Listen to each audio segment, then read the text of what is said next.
여러분 안녕하십니까? 경북 동해안 지역은 오늘 경주에 폭염주의보가 내려지는 등 무더운 날씨를 보였습니다.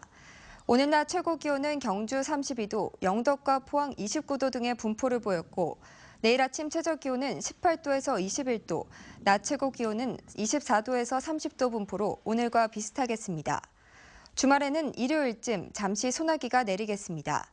바다의 물결은 앞바다에서 0.5에서 1m로 일겠습니다. 최저임금 10,000원 인상을 요구하는 최저임금 10,000원 실현 걷기 대회가 오늘 포항 도심에서 열립니다. 민주노총 경북본부와 최저임금 10,000원 포항 공동행동은 올해 법정 최저임금은 6,470원으로 올해 10,000원으로 인상해도 주 40시간 근로 기준으로 표준 생계비에도 미치지 못하는 절박한 상황이라며 10,000원 인상을 촉구했습니다. 내년도 최저임금을 결정하는 최저임금위원회 결정 시한은 오는 29일로 예정돼 있습니다. 포항해양경비안전선은 어제 오후 12시 45분쯤 포항시 남구 송도해수욕장에서 바다에 뛰어들어 자살을 기도한 18살 이모 양을 구조했다고 밝혔습니다. 송도해수욕장 여신상 앞 해상에서 한 학생이 신발을 벗고 바다에 들어간다는 낚시객의 신고를 받고 출동한 해경은 구조대 고속보트를 출동시켜 이 양을 무소히 구조해 병원으로 옮겼으며 보호자에게 사고 경위를 설명하고 보호토록 요청했습니다. 동해안 전략도서 방어작전 임무 수행을 위해 울릉도 소대급 전지훈련에 투입된 해병대 1사단 장병들이 지난 21일부터 이틀간 울릉도 지역 주민들의 일손을 돕는 등 다양한 봉사활동을 펼쳤습니다. 1사단 신속대응부대 장병 20여 명은 울릉 노인요양 공동생활시설을 찾아 노후된 시설물 정비와 생활 폐기물 정화 활동을 했고 일손 부족으로 어려움을 겪고 있는 현포마을의 농가를 찾아 취나물 채취와 잡초 제거 등 주민들의 밭일을 도왔습니다. 포항 테크노파크는 오늘 포스코 국제관에서 지역 유망 화장품 중소기업을 위한 구매 상담회와 투자 설명회를 열었습니다.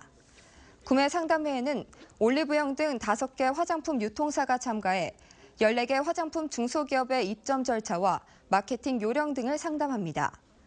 또 투자 설명회에는 4개 중소기업이 벤처캐피탈 회사 관계자들을 대상으로 투자 유치를 위한 제품과 기술 홍보에 나설 예정입니다.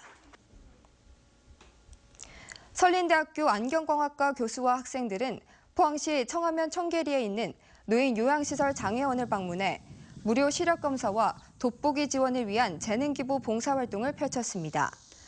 정회원은 대부분 어르신들의 거동이 불편해 안경원이나 안과 방문이 잘 이루어지지 않는 의료 사각지대로 안경광학과는 2010년 학과가 개설된 이후 꾸준히 한 학기를 마무리하는 재능기부 봉사활동으로 전통을 이어오고 있습니다.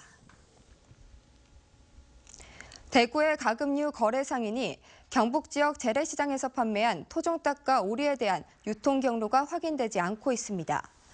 경상북도는 의성, 군위 등 8개 지역 주민에게 재난 문자를 보내 구매자를 찾고 있지만 아직까지 신고 건수는 없습니다. 판매된 닭은 중닭으로 농가에서 사육되고 있을 가능성이 높지만 최종 판매 날짜가 6월 2일 이전이기 때문에 바이러스 잠복기가 지나 AI 발생 확률은 낮다고 경상북도는 밝혔습니다. 포항시 지역항공사인 에어포항이 객실인턴 승무원과 관광 마케팅 경력 직원 채용 면접을 하는 등 운항 준비를 본격화하고 있습니다. 에어포항은 오는 9월 취항을 목표로 서울과 포항에서 객실인턴 승무원 면접을 통해 14명을 채용합니다. 에어포항은 경상북도와 포항시가 20억 원씩 출연하고 민간 투자 등 자본금 400억 원 규모로 출범해 서울과 제주 노선에 50인승 항공기를 운항할 계획입니다. 문재인 대통령의 첫 미국 순방에 동행할 경제사절단에 권오준 포스코 회장이 제외된 것을 놓고 다양한 추측이 나오고 있습니다. 대한상공회의소는 심의 과정에서 미국 내 투자 가능성과 사업 연관성을 검토한 결과 포스코가 다른 대기업에 비해 미국 사업 실적과 투자 계획이 부족하다는 이유로 제외한 것으로 알려졌습니다.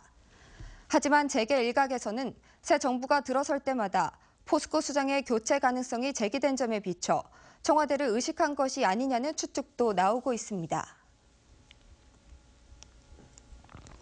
국립수산과학원이 이번 달 마비성 폐류독소 조사를 실시한 결과 우리나라 전 연안에서 폐류독소가 검출되지 않았다고 밝혔습니다.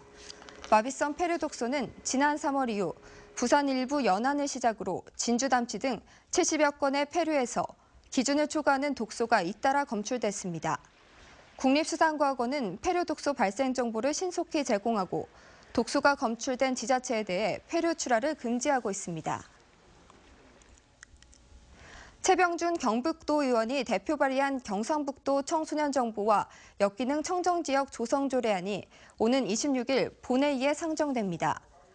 이번 조례안은 청소년들의 사이버 음란물과 게임 중독을 예방하기 위해 매년 2회 이상 스마트폰과 PC 이용 습관 조사를 실시하고 치유 대상 청소년을 조기 발견해 상담 서비스를 제공하게 됩니다.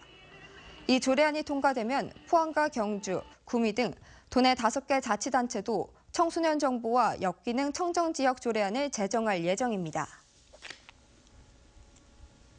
AI 의심 사례가 추가로 확인되면서 가축 거래 상인을 통한 살아있는 가금류의 유통금지 조치가 연장됐습니다. 농식품부는 유통금지 조치가 해제되는 다음 달 5일 이후에도 전통시장과 가등형 식당에 살아있는 가금류 거래는 계속 금지할 방침입니다. 또 전북과 제주에 한정에 시행 중인 살아있는 가금류 타 시도의 반출 금지를 대구와 경북 등으로도 확대했습니다. 네, 이상으로 포항 MBC 이브닝 뉴스를 마칩니다. 여러분 고맙습니다.